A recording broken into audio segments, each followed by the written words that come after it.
Hi guys, welcome to the Improvement Season podcast. It is me, Steve Hall, and on the other end is Pascal Steve, still rocking the moustache. And in fact, it's now getting to a length where I can see some curls coming through. It's getting better and better, but happy birthday. Oh, I was like, what are you doing that for? Is that related to the moustache? That was great. I should have actually granted you a gift in that I introduced this episode. So that would have been my birthday present for you. How rude it is of me to just like be here, sitting here and enjoying then the monster that I'm just opening, and I'm getting the compliments. Oh, what's wrong with us? So Steve, how old are you now turning? You're turning 27. 22. Yeah, 27. I think 22 wouldn't be believable. 27, I think I could get away with 27. Maybe I shouldn't say my age, although people are going to... You think you could get away with 27, but no. You could, actually. You could. I think so. Everything like in the late 30s up to, I don't know, 40s. It's very hard to sometimes like detect how old that individual is. Because I have like, so crazy, I don't know how you have it, Steve. I have like old schoolmates I haven't seen in ages. And then you see them and you're shocked on how much they've aged in comparison to you maybe, right? And I don't know whether this has something also to do with more like a healthier lifestyle that we are living, like going to bed early, not drinking any kind of alcohol, activity levels and stuff like that, because some of them look like 10 years older than I. And I'm not the one who's like looking super, super young, such as Jared Leto or so. It's like I was just talking to Eric Lee Salazar, and he's like in his late 30s, and so's Chris Elkins. And I'm always surprised. Chris Elkins is in his late 30s. Exactly. Wow. I didn't know that, honestly. I thought he is like late 20s or so. Yeah. Yeah. Okay, so he has also a little bit of a baby face, so sorry. Exactly. Chris is not listening to that one anyway, but I thought that he was like late 20s. I think when you're in your, like once you're past, I don't know, maybe once you're past 30, then looking younger is seen as a compliment, whereas up until, I don't know, maybe mid-20s, up until your mid-20s, looking younger is like a diss, whereas looking older is like a compliment. So now if people think I'm younger than I am, I'm like, yeah, that's nice. I appreciate that. Well, what have you been up to? So yeah, it's just been a usual working day. The biggest highlight was the fact that I have this banner Charlotte put in here, which was quite nice. So it's been in all my check-ins and everything. So I haven't been able to like hide it in any way. So not that I'd ever hide it particularly, but so that was nice that that's here. But no, otherwise nothing's happened today. It's just usual day of check-ins. That's what it's like when you're getting older. That's a byproduct of it as well. So people are giving you maybe compliments when you are looking younger, or they just like think that you are at that certain age. And also, the days are just like the days. It doesn't really matter. I think, I don't know if it's just something to do with like bodybuilders and the way we're driven, because obviously often people think about birthdays or like Christmas and I don't know, all these events. And it's like, I don't know, very much driven around overindulgence and like relaxing or drinking alcohol. Whereas bodybuilders, like or people who are very serious into their bodybuilding, they don't have to be competitive. We don't tend to go as far that way. That select people do, but a lot of us are like bit more level-headed with that moderate. I mean, you've just talked to Eric about it, right? And Eric brought up the socializing, drinking, he's partying, different. doing other activities. That's crazy to me. I think I couldn't go that far. I find it amazing to see that someone is representing bodybuilding that way, is actually an IFBB pro, and still is going and showing other people how to still manage those kind of things as well. I think it's I don't know how he does that. Yeah, I think it's just like maybe too hard to balance for the vast majority of people. But it's very cool to see. So, yeah. Yeah, my point with these sort of days is because we don't really do that. It's like for us, like the people say, oh, calories don't count on your birthday. It's like, I've always been like, well, they really do. And like, I don't know, I don't have this. I think it shows, maybe in some ways people might view it as a worse relationship with things, but I view it as a better relationship where I'm like, I don't know, I could go out for a meal out anytime. Like I don't have to go out because I've restricted myself and have a like 3-course meal at this dinner. No, I can go out tonight with Charlotte, get a pizza, which is what we're going to do. And that's fine. Like, I don't have to, I don't know, drink a load of whatever or anything. But anyway, like you said, it's kind of like another day. Yeah, maybe it's also then has to do with your priorities and what you value. Sure, absolutely. So Eric brought it up in that he values going out with his friends and actually having a good time there and having a couple of drinks. And he knows that he didn't want that to sacrifice, or he didn't want to sacrifice that and that to suffer for just the pursuit of bodybuilding. And I think that's so mature to realize and to acknowledge your priorities and what it really is that you want. You're willing to then work for it to make it still happen. Because it's not just an either-or situation. If those two basically conflicting things in it for itself, you still want to do, then you probably have to then accept that it requires a little bit of work and effort. Then you can still probably make it happen. And also acknowledge that maybe it's not the best, but the outcome may probably also not suffer as much as many people make it to be. Yeah, I think it was something we brought up when I talked to Jackson Pios.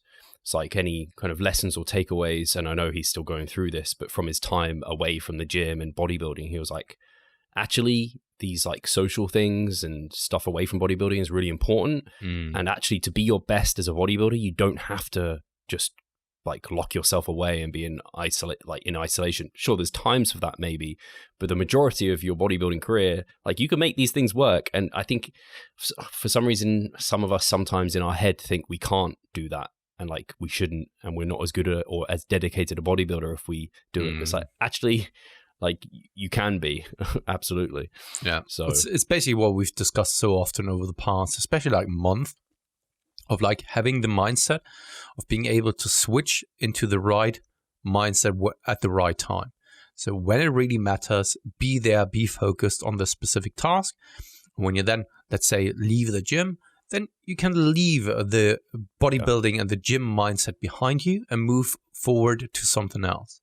Instead of switching that thing on and then also switching other knobs on as well.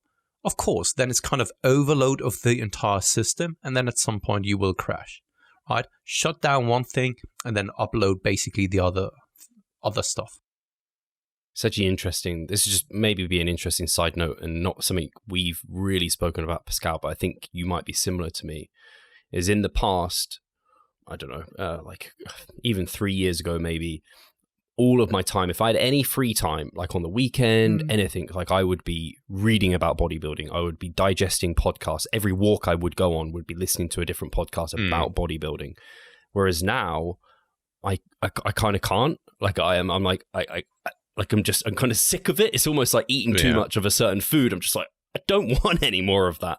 So now I'm like listening to like Star Wars stuff and like fictional things and like enjoying other stuff because I'm like, I'm getting like overwhelmed by just bodybuilding. I need to, like, for me to enjoy it still, I need like my time away from it.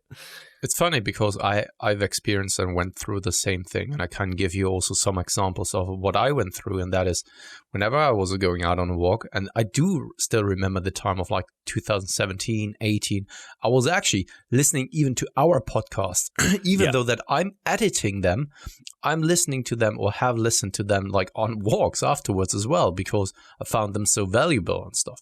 And not only that, on the rest days, I still went to the gym, did either some cardio or some mobility drills and stuff like that, right? And the thing is that it may not seem as much, but these kind of small things, they still add fatigue. Of course not. Maybe it's not systemic fatigue or like physical fatigue, but it adds to something like psychological fatigue.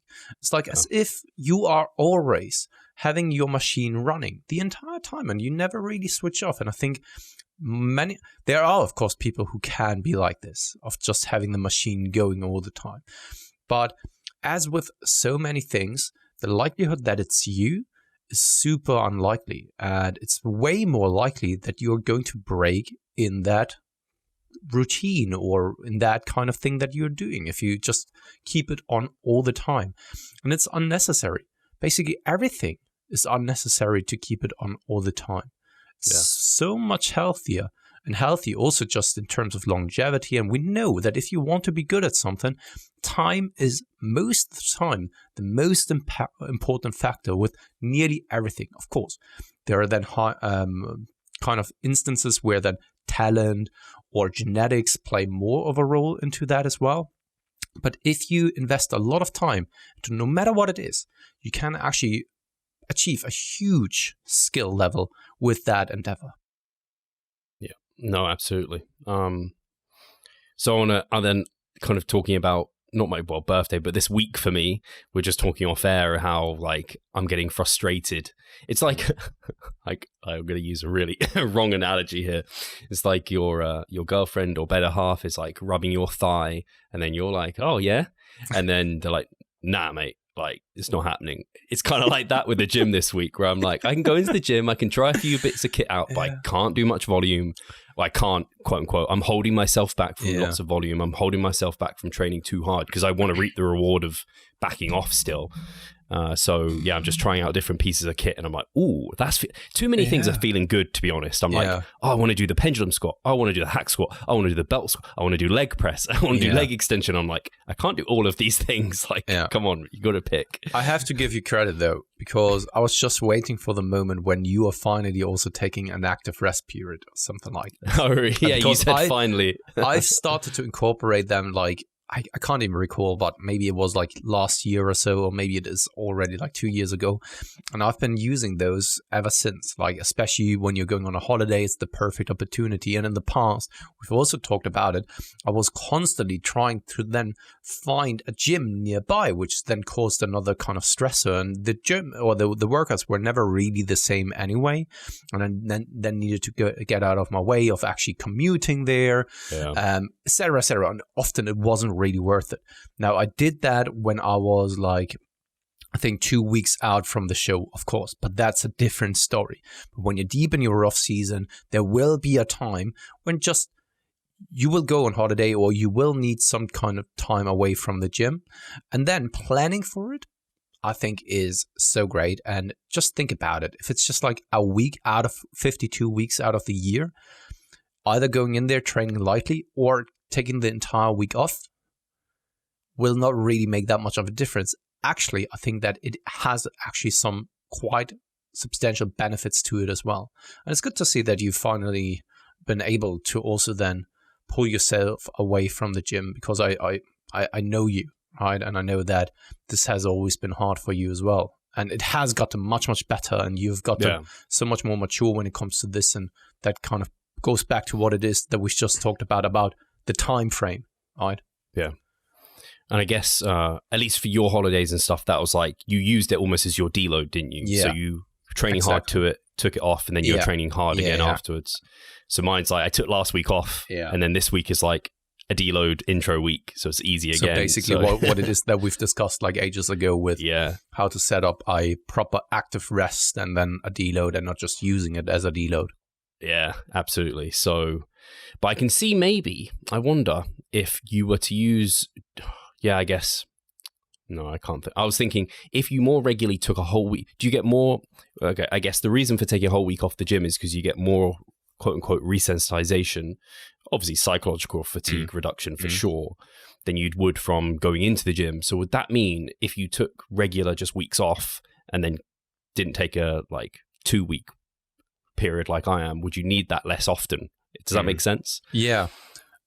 It's a very interesting thought, I think, and especially when it comes to around deloads, active rest periods, there's still so much that I at least don't really know, and it's only due to extrapolation and assumptions and interpretation maybe of data. But once again, that is kind of extrapolating from the data of whether something will occur or not. But we can extrapolate.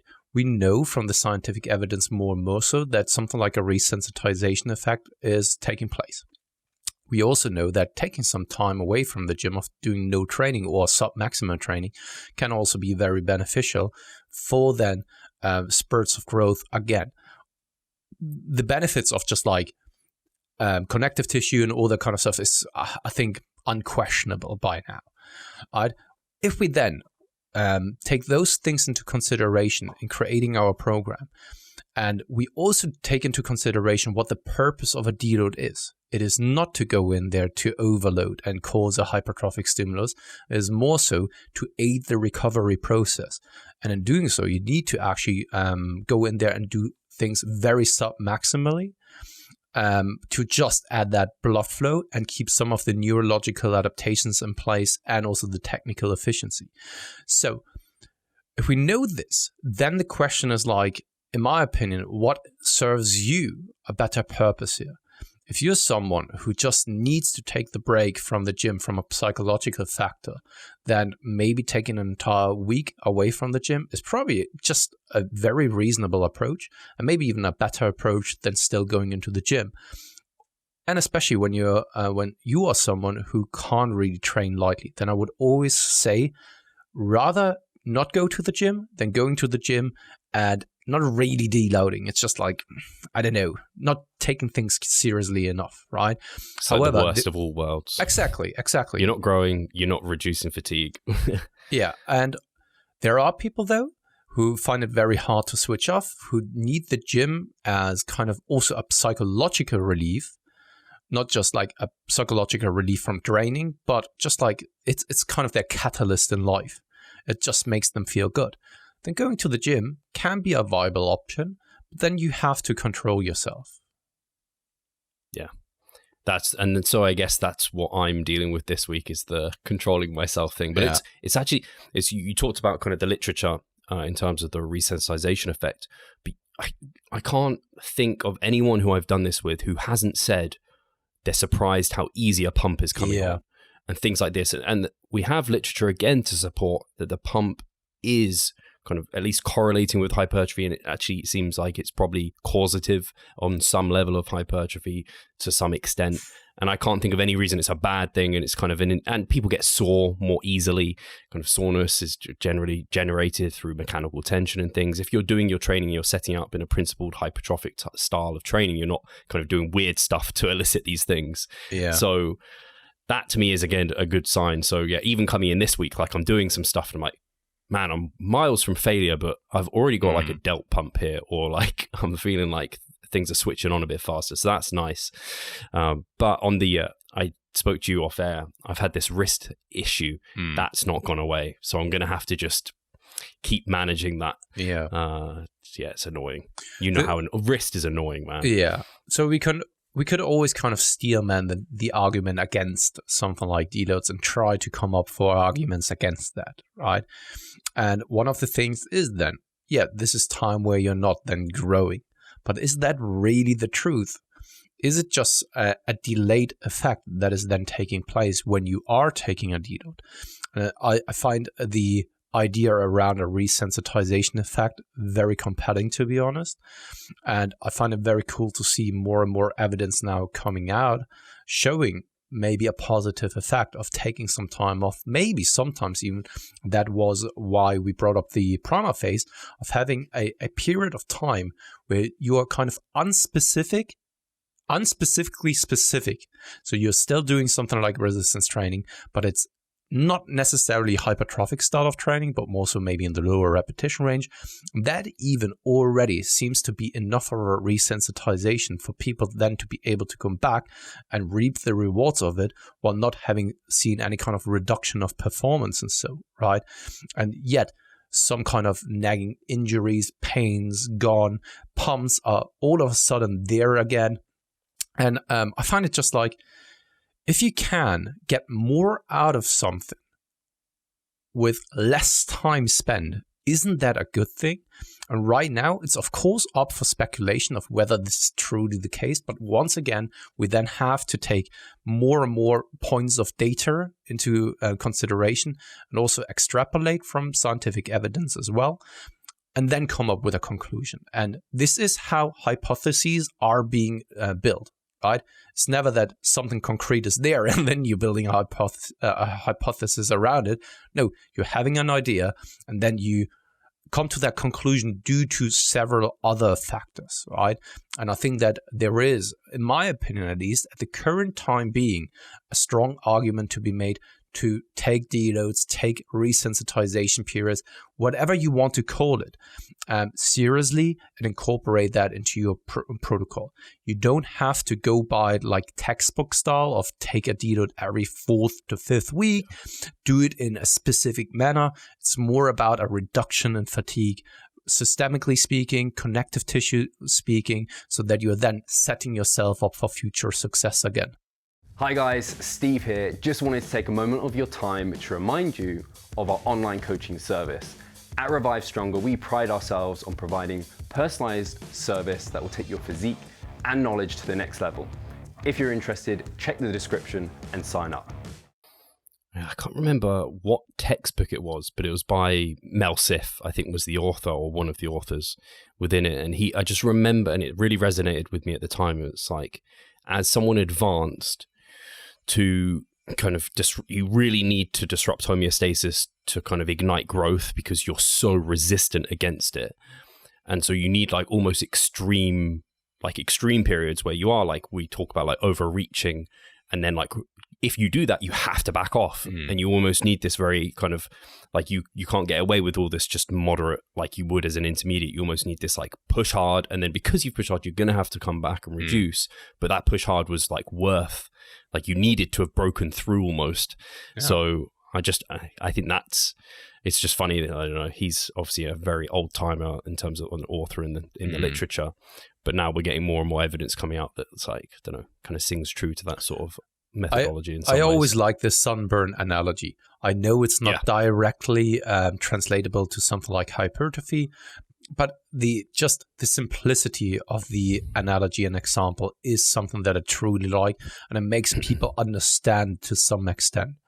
And this is something that I always resonated with, right? At first, it's super, super easy. You don't have to be you don't have to have a long exposure to sunlight, and yet you're still getting a tan. But the more tan you have on, the harder it is then to actually become browner and browner and getting more of a tan, right? Because that stress is something that you've got adapted to. Yeah, no, absolutely. And I don't know where we're going with this, but I'm excited to get into my mesocycle next week. And once I'm in it, and once you're in the mix of it, I can stop overthinking my split and everything as well, and exercise selection. What's changing for you? So I wanted to move away from actually talking through this is great, because I got to a point where I think I would say it was a level of adaptive resistance, and I was just so good at dealing with volume that my frequency had got quite high. So I was doing an upper-lower split training, lower body 3 times a week, upper body 3 times a week, main muscle groups, and my volume was like the highest it had been.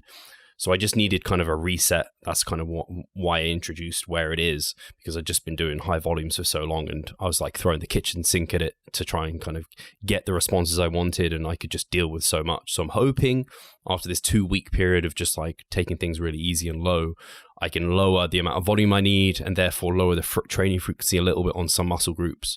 So the main change is that I'm moving from training my legs 3 times a week to 2 times a week. And then my back is staying at 3, chest is coming to 2, and then arms, biceps, I'm actually just going to drop those to 2 times a week. Like normally I keep them at like 3 because I'm just like, they do recover and they can, I'm like, no, I want to prioritize everything else above fucking biceps because they just grow whatever I do. So I think at the moment, triceps are still at 3 because they just can take it, and I need them to kind of stay big enough so my biceps don't look ridiculous by them.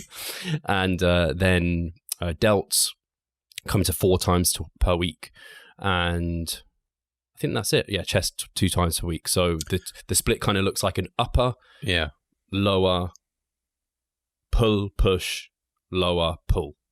Okay. Now, are you training twice per day?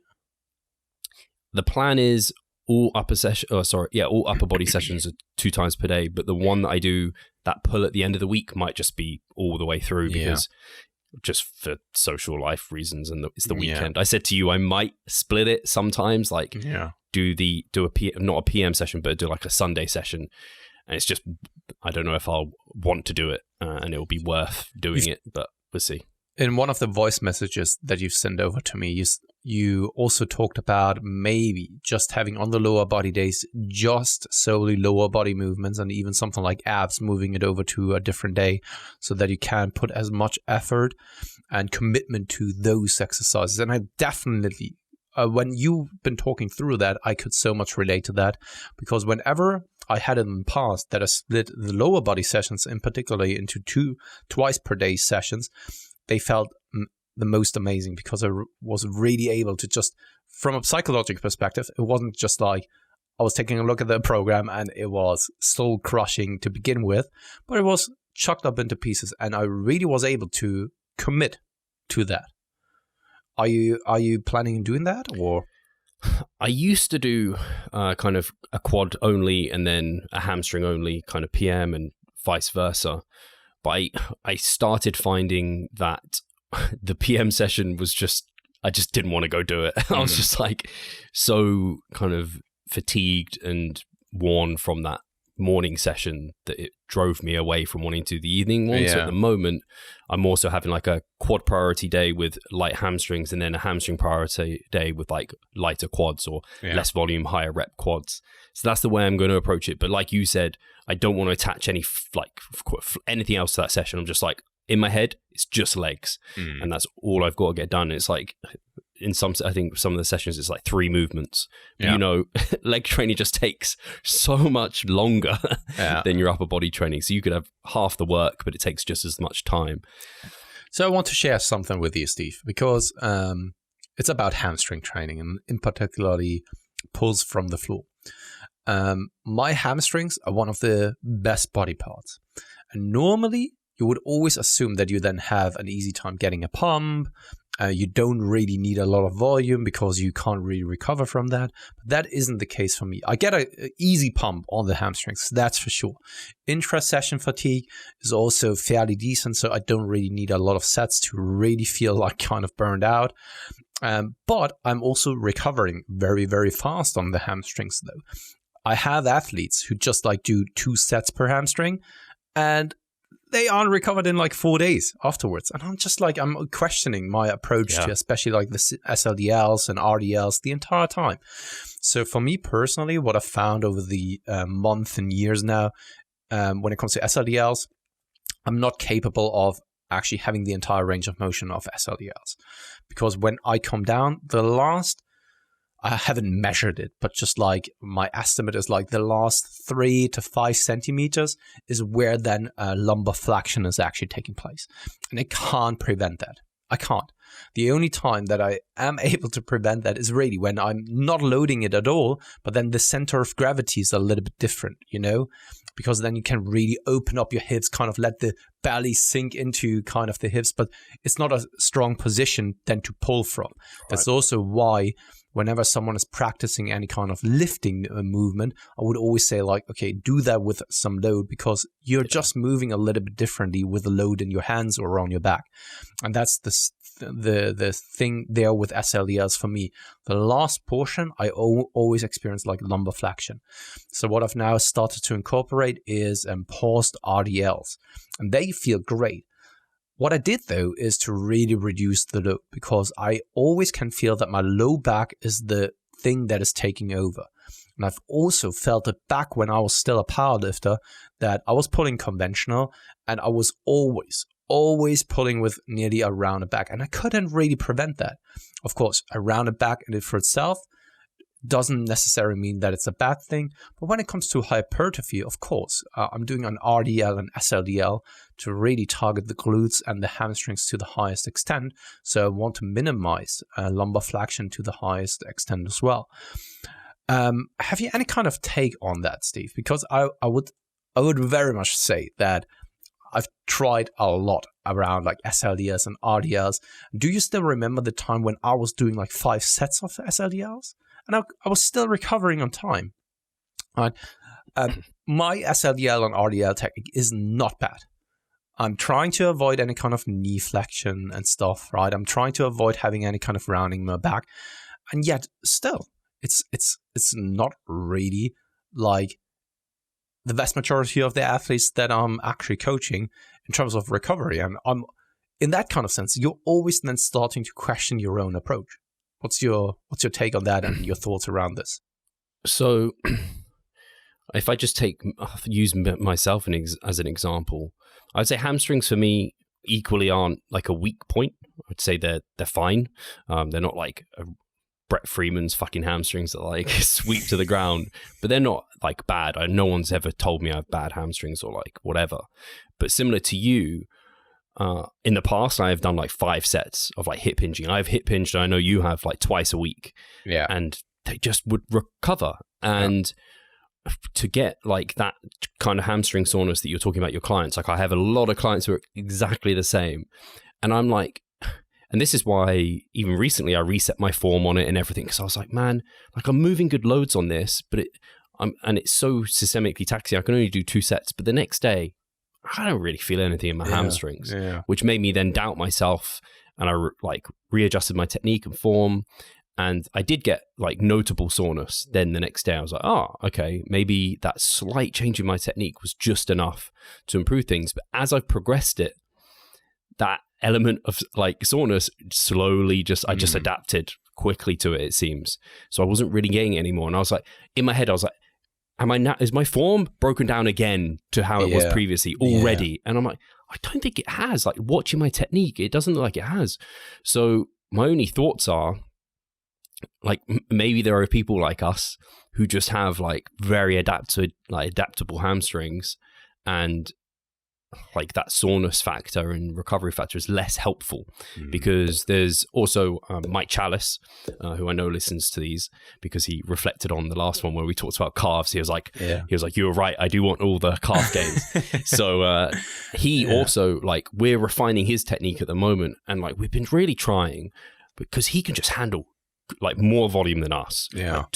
He just generally on his entire physique, he's like at the end of the bell curve, he can just take so much volume, and it's like we have to hold him back and make sure that we're kind of not just getting carried away with it, because that's definitely happened in the past. But for him, he just never gets notable soreness in the hamstrings at all. But again, he doesn't have lagging hamstrings. He has decent developed hamstrings too. So I don't know why we are all in this situation. But what can we say? Like, at least we're still seeing progress. In it for itself, there's nothing wrong that if you can make sure that you feel it in the sessions, that you also can feel that you had a productive workout, and that you can also then detect on your performance that it then declines on a per set basis. I think that there's nothing wrong then, but of course it makes you question when everyone around you is reporting severe levels of soreness, and you're just like, that isn't happening to me. It just starts to make you question things. And I think that this also applies to other things in life as well. When you always see that the vast majority of people has X, and for you it's always Y, instead of thinking like, okay, there maybe the other people, it's just like a common approach, and for me it's just something that is not a negative outcome, but maybe even a positive thing, then there's nothing wrong in that. The only thing that I can think of something similar is when I was doing squats. I was doing so many squats, and whenever I had a longer layoff was the only time in the first session, it was always just the first session, that I had experienced a massive metabolic disruption. And I was sore for days. After that, never. I can't even then really feel my muscle connection or kind of the disruption in the session, right? But it's always like after a longer layoff, the first session is always like where it's kind of the confirmation that you're looking for, of like, okay, there's something happening, and now we don't really need that indicator anymore, so I'm pushing it away, right? Let's focus on other things. This is the only time that I can think of something like that. I just wanted to hear your thoughts on the matter, because once again, if you are biased because the only thing that you're seeing is a specific outcome with your with the vast majority of your athletes, and it doesn't really apply to you, then you of course needed to ask yourself of whether you do something wrong or not. Yeah, actually, it makes me think of just a recent example with one of my clients. I think it was he can't do lateral raises before arm work, because when he's then doing his arm work, his delts are so pumped it just disrupts his arm work. So he has to do arms, then delts. And it's like you had the same like thought I had. I was like, I have never had that with a client before. He's like, yeah, I've got to leave delt work till last. I'm like, okay, fair enough, because they're obviously going to take over from everything. So I think it's just good. I think it's probably going to have been very valuable us having that discussion, because I imagine there's people listening who are like, I'm that guy who needs 2 sets and I'm destroyed for a week. But equally, there's going to be people like us, because I think there's even people that like, and I've had clients actually, they need 1 set and they have to stick it like a 3 or 4 RAR, and they can't go to like closer than 2 RAR, because if they go there, they're sore for like literally a week, and it just takes all their like volume like off the table for that week. So you have to be super, like, they're at that end of the bell curve, and then there's probably like there's people distributed all over the bell curve. So we're just probably a little bit unfortunate in some ways, in that we can just take, the hamstrings can just take a beating for us. Yeah, absolutely. And you said it yourself. It's kind of an individual approach, and sometimes it's just what it is, right? And once again, if you do things correctly, I think this is also the moment where people then start to be too fixated on then the form and the technique. They are overly cautious of making a progression or pumping up or bumping up the load on the bar, and always kind of going down again with the load, because they think like, I'm not getting sore, I'm not getting the great mind-muscle connection, so I better than reduce the load. And in doing that, they may be then hindering themselves in making the progress that they would like to, because they are overly cautious. There's definitely There's definitely a point where you're just over analytical when it comes to the execution of movement. We are always, of course, preaching like timeless form, but what does that mean? It's kind of still a spectrum, in my opinion. That doesn't mean that you can't really experience somewhat of a breakdown in form, but that breakdown shouldn't really exceed a threshold where it turns into a different movement overall. I literally posted, you probably saw it, the infographic. You maybe saw it, maybe didn't, or we've forgotten, but it was a spectrum. So it was like, good was a spectrum, then it went to okay, and then it went to like bad form. It's like, sometimes it happens, I think more so for like pulling movements, where you're working in good, you're progressing it, but as you progress it, it creeps down to like okay. And then once you're in okay, that's when maybe you hold it, and then you progress back into good. And sometimes, hopefully not very often, you can start progressing still, and you're in okay, and you suddenly move into bad, and then you're like, right, I have to reset completely. But the time that you're doing that should be so irregular. It shouldn't be a regular occurrence. And I think possibly I am too critical, and for the same reasons you brought up, like I see all these people, they're getting crazy soreness from like minimal volume, and maybe I become too critical of my own form and technique on movements sometimes, and particularly the hip hinge movements, and I should just like, right, I'm just different to them, like it's okay. I think it's also hard to gauge though, especially hip hinge movements and also back movements are so easily butchered as well at the same time, that the difference between like a fucked up technique and also a proper technique is kind of very, very thin, right? Whereas then there are other movements where it's just like, just execute the movement and you're golden. You don't really have to worry or think about it too much, because there aren't really too many other body parts that will take over here when you're doing that lift. Right? And when it comes especially to pulling movements, I really always want to make sure that people kind of feel it and control the weight and not ripping it up. And I don't know, like bend over rows, sorry for the guys, is kind of the perfect example with that. When you're doing them upright, it's kind of, the name implies it already. It's not a bend over row, it's an upright row basically, right?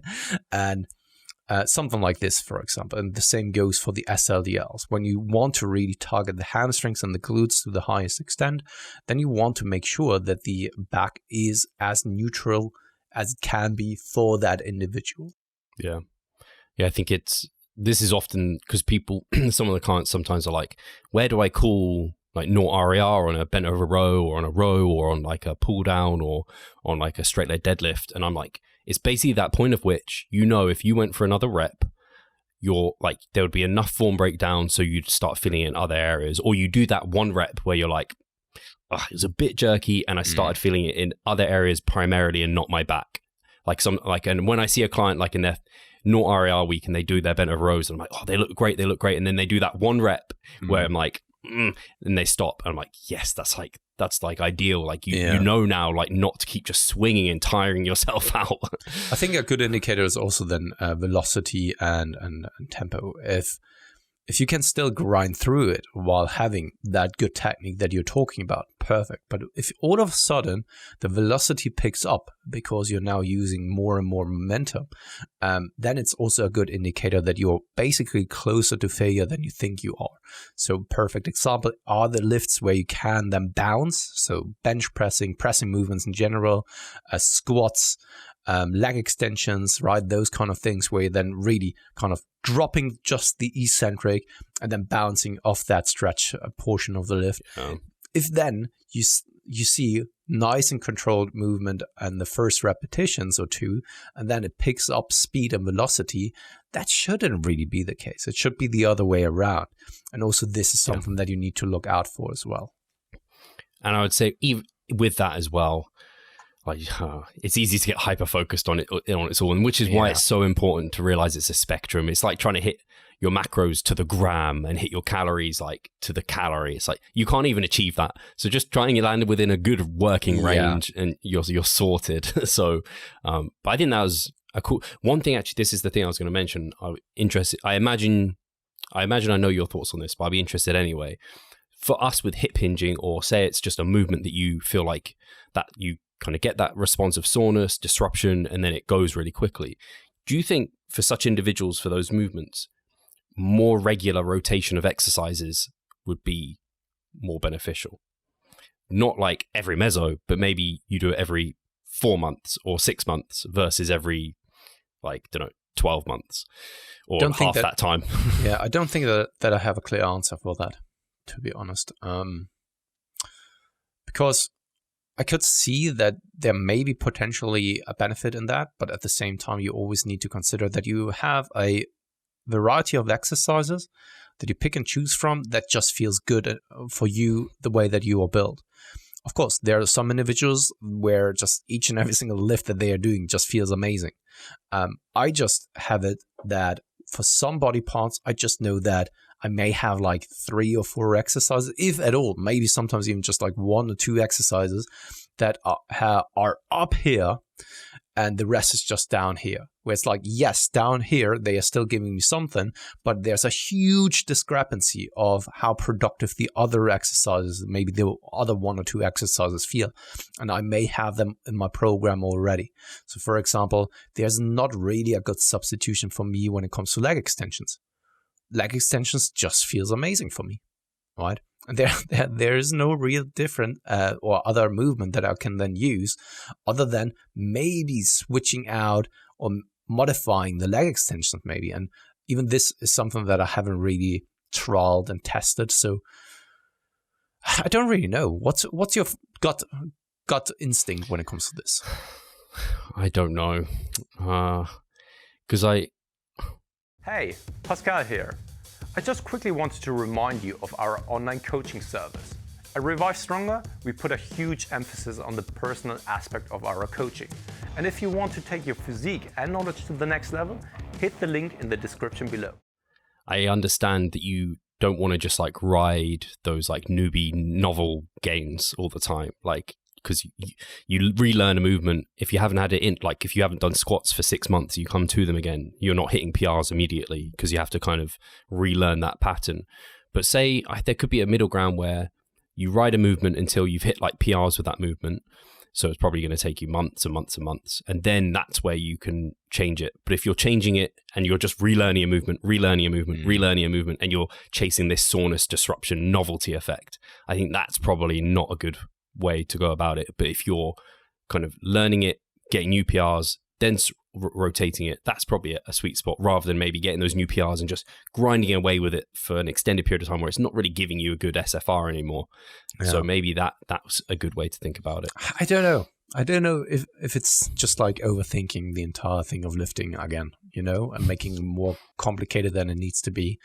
I honestly don't know. This just my take on the matter, and maybe we will find out here with more evidence that will come out, like observational data from coaching, but also then with ourselves, and maybe even the scientific evidence as well. Yeah, Yeah, because it makes sense to me as well for more advanced individuals who are better adapted to movements. It's going to take longer for them to reach that PR, but also they're going to become adapted to that movement more quickly and readily, I would have thought, than someone who's novice who can just like keep milking a movement for years maybe. But then the argument can be made that if they are so advanced, then they are probably also strong enough to induce a massive hypertrophic response on a per repetition basis because of the motor unit recruitment, and by that they are just like engaging a lot of muscle fibers at the same time.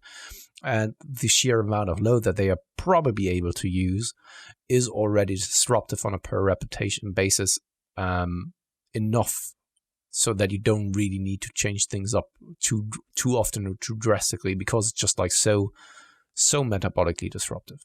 So let's just say you are able to squat, I don't know, over 200 kilograms for repetitions. I think that you could do this for an indefinite amount of time probably before you're seeing a reduction in gains or the velocity of progress overall. What's your take on that? Yeah, I guess it's a double-edged sword, because with all that stimulus, the amount of fatigue you're also then going to generate is like, that's the balancing act, I guess. By the way, how much is it beating you up? I've seen that you've played a little bit around with the barbell back squats again. Or was it just now for the deload? It was just for the deload. So I was just, I'm just messing around. Like literally, I'm a kid in a candy shop type of thing. Like, especially at Yorkie's gym, man, they've like, the leg press is decent. The pendulum squat for me is decent. And some people hate the Watson pendulum squat. Apparently it's not great, but it's decent for me. The hack squat's a really decent Cybex hack squat. They obviously have that leg extension. They have the V squat, but they also have it's kind of like a pendulum squat. But I'll just use it for calves, because actually it's not good for quad training. So you're saying when I'm coming over to London, it's leg day.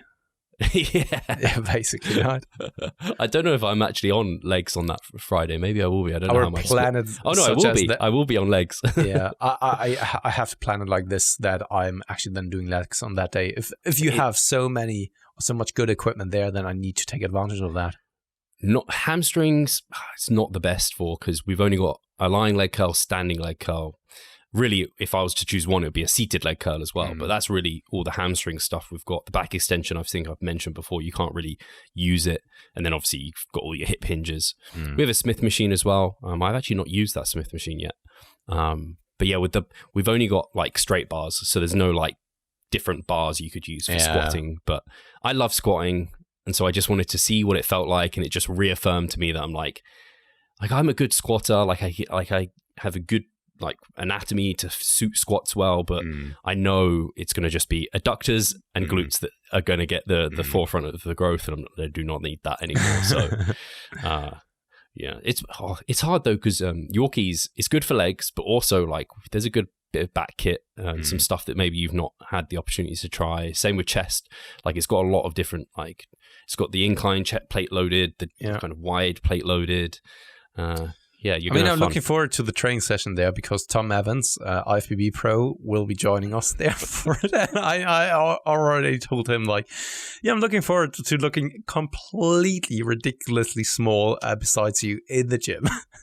He's a tall guy as well, right? He is tall, and he's an IFBB Pro, so you can't imagine what he looks like then besides someone like me. It's like I met some guys from Dubai, came over. They're in London for a holiday, and they're going around different gyms, and they noticed I trained at this gym, so they're asking for me, and they wanted a photo and stuff, and these are all huge IFBB competitors, and I'm just at least I had height on them all, I think. That's about all I had. Yeah, looking forward to that. So the seminar's coming close. Yeah, now it really is. It's last couple of days now. This episode, of course, comes out on a Monday evening. So you have up until the end of this week.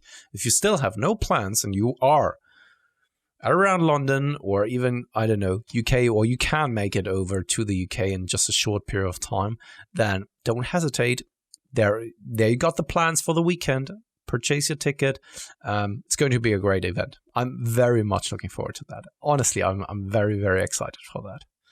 Very excited. Have you finalized your presentation? Yeah. I know you know what you're going to pick. Yeah, I'm going to talk about make dieting easy. So how to make a diet easy, or what to consider, the things that can be incorporated and stuff like that, strategies to use. Thing is, though, of course, it's not going to be absolutely brand new for some of the people in the audience, but you can't really please anyone, right? It's not that you're going to reinvent the wheel and come up with a concept that no one has heard about. It's not like that type of seminar. It's not, I'm a researcher coming out with some brand new research the world hasn't seen before. Just rename everything. But the thing is, the topic that I'm going to talk about is something that, because we are coaches, and of course we are just talking about our own experiences and what it is that we've commonly seen with ourselves, but also athletes. And this is one of them. People struggle with deficits. It's not the deficit in and for itself, but the way it's structured, the habits that people still stick with, and the commitment, the mental approach to then a deficit and all that kind of stuff. And it's going to be, to some extent, a controversial presentation because it's not really filling the typical topics of social media at the moment. Social media is all about like balanced approach and all that kind of stuff. And it's not something that I'm necessarily going to talk about. Yeah. People love controversy, so don't miss it. Yeah. And yeah, my presentation, I think I said what it is. The title is, I think it's taking basic ingredients and taking basic genetics and making them look gourmet, something like that. It was like a play on basic ingredients and making a gourmet meal, basically. I was already wondering, didn't he want to talk about like genetics, and now he's actually talking about cooking and preparing food? So this weekend I just kind of went through my notes of The Sports Gene by David Epstein, and it's just a very interesting book. It just is very upfront about, like, I don't know why Kenyans are good at running, but there's so many factors to that more than just they're Kenyan. It's like their actual environment forces them on a daily basis. They have to commute by foot, and they're really incentivized to be good at running so they can financially leave Kenya and like be more wealthy and stuff like this. So anyway, yeah, it's kind of diving into that a little bit, not so much like genetic science, like heavy on that. It's more so kind of how you can go from maybe not having like the best genetics, like most people, average maybe, and taking them as far as you possibly can. So that should be a fun presentation. Yeah. I'm kind of, as ever, very nervous about presenting it because the same way I'm like, so this guy, the IFBB Pro, and he's going to be listening to me, this little dude, talk about. Same here. I am already a little bit nervous. I must admit that. The thing is, because you have an audience in front of you who knows their shit as well, and who are quite experienced, quite knowledgeable, there will be some people who are far ahead of you when it comes to the knowledge and especially also the personal experience as well. But I still think it's something that people are aware of, and our audience and the people who are participating there, they know that it's also about like getting together, and that they can still learn a couple of bits and pieces here, and that not every presentation has to be like groundbreaking for them and stuff, right? But still, yeah, I'm also nervous. That's for sure. And for everyone who's listening to the Improvements of the Season podcast now and is coming to the London seminar, make sure to introduce yourself, come over to us, say hi, also to then ease our anxiety as well and make it kind of a more familiar feeling there and not kind of a foreign feeling of being just around strangers. Yeah. But I think, like you said, I have almost I'm not going to say zero doubts because, like you said, you can't please everyone, but I am going to say the majority of the audience will very much enjoy my presentation. I think it will touch on some points that they maybe have never thought about before. And if it doesn't help them as an individual with their goals, it certainly will help them at least apply it to their clients, other people, because I think, like yours, it's going to be some things that you just don't see really dug into that much on social media, and just maybe you see tidbits, but this is going to be a full depth kind of looking through it through like the lens of our experience, because like you said, there's going to be a few people smarter with more experience than us, but I think we have a lot to give ourselves. We've worked with a lot of people who've been in this industry a long time, so yeah, I also have to say that this is kind of the first time that I kind of feel confident that I belong up there and give a presentation. I know it sounds a little bit full of yourself, but that's not the intention with it. What I'm saying is that back in 2018, when we've been presenting there as well, I didn't really feel comfortable in that because I haven't really had the amount of experience that I was confident of then presenting. I was feeling like an imposter. That imposter syndrome and sensation is kind of gone by now, because we have now, since Revive together, already kind of 5 years of just like 5.5 years just by Revive. And then, of course, before that, we both have gained some experience with coaching as well. So it is in it for itself a long time of working full time with people the entire time, and I've gained a lot of knowledge, especially over the last 4 years, ever since the last presentation.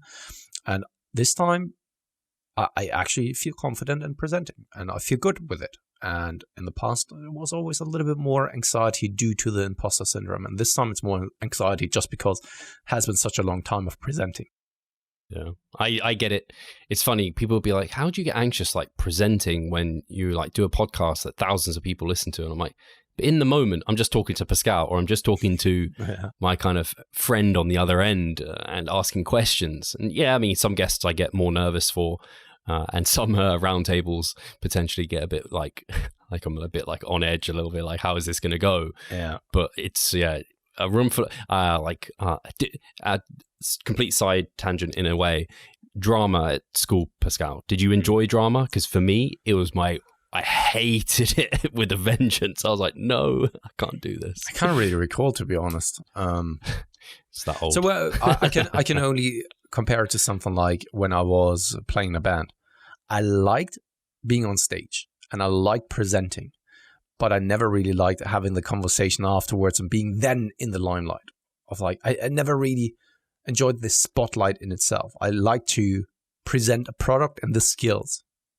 You know, it's kind of a difference for me. Okay. Instead of just like getting all the attention for the person that you are, you're getting the respect and attention for the things that you share, basically, and the product that you've created, so to speak.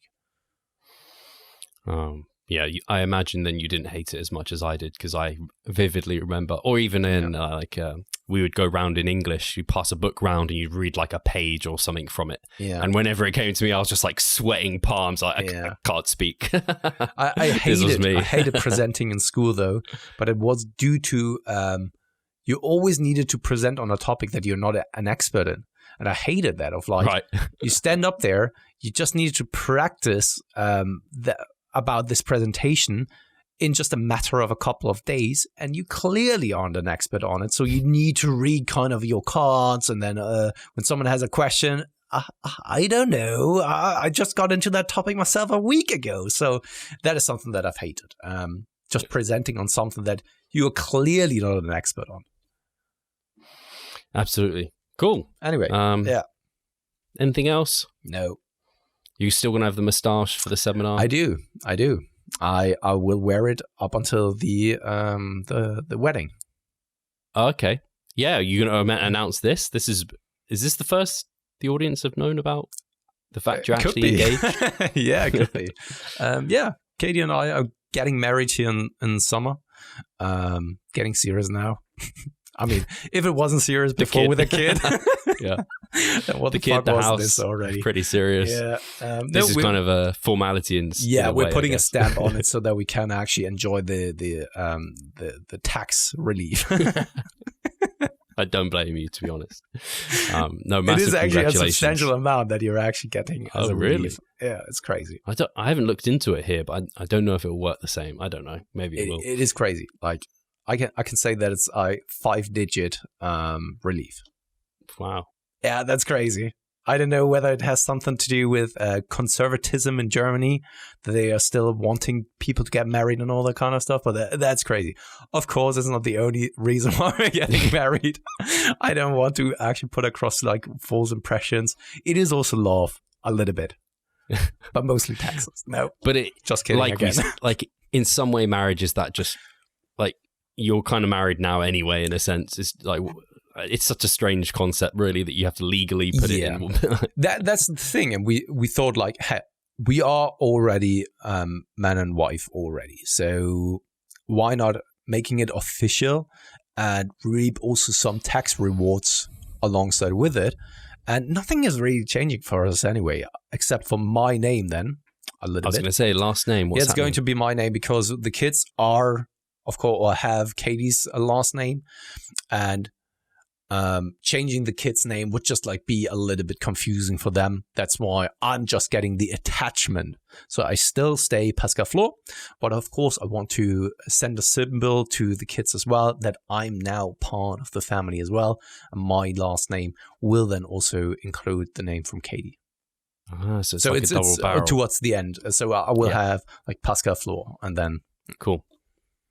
Yeah, this is something me and Charlotte have discussed. Like when we get married, it would be like, whose name comes first? Because she's like, I'm not giving up my name. I'm like, I'm not giving up my name. So it's going to be like Hall Can or Can Hall or something. So I think the easiest for people now moving forward would be to call me Papa P. Papa P. Yeah, I think it also suits the beard. So just call me Papa P from now on. Papa P Diddy. Anyway, cool. Guys, congratulate Pascal in the comments. Or congratulate leave us a thumbs Steve up. on the birthday as well. So congratulations to everyone. Congratulate yourself as well. Another year down. Come on. I'm doing it. Yeah, we're getting old, buddy. Getting old. Yeah, kids, slowly. Marriage, birthdays, all that kind of good jazz. And then the London Seminar 2020. So guys, check everything out. Leave a comment in the comment section below. Like, subscribe, all that kind of good jazz. And then I guess I'll speak to you guys next week. Cheers. Cheers, guys.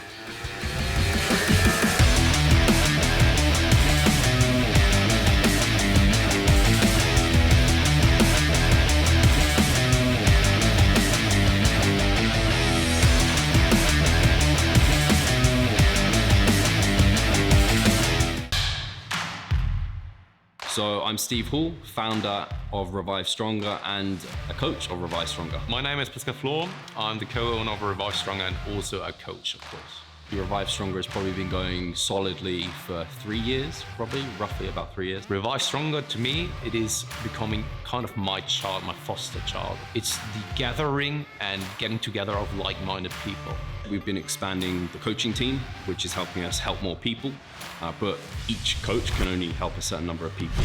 Right now, it's all over the place. We have YouTube, we have Facebook, we have Instagram, but there isn't that community aspect behind that. And so the next step for us is developing a membership site. So basically, we want to create a family and a community that is then benefiting from another. A really cool community for people within our little niche is going to be a website. They will get early access to our podcast. You can access us, ask us questions. The community aspect, we have a forum there. You can ask questions, but also you can log your journey. There's also going to be courses on there. Courses, presentations on different topics. Discount of past seminar footage. We will log our journey as well. We'll start vlogging. We're going to have documentaries. Our entire athletic journey. Furthermore, they get access to an exercise video library. The exercises that we love for hypertrophy and maximizing hypertrophy, we're going to go through those in depth, telling you how to execute them. We kept them concise and also mobile friendly so that you can watch them in between your sets. I'm super excited to grow this community. The amount of value that we're going to be delivering is huge. And I'd love you to be part of it. You will get so much out of that. I'll see you inside.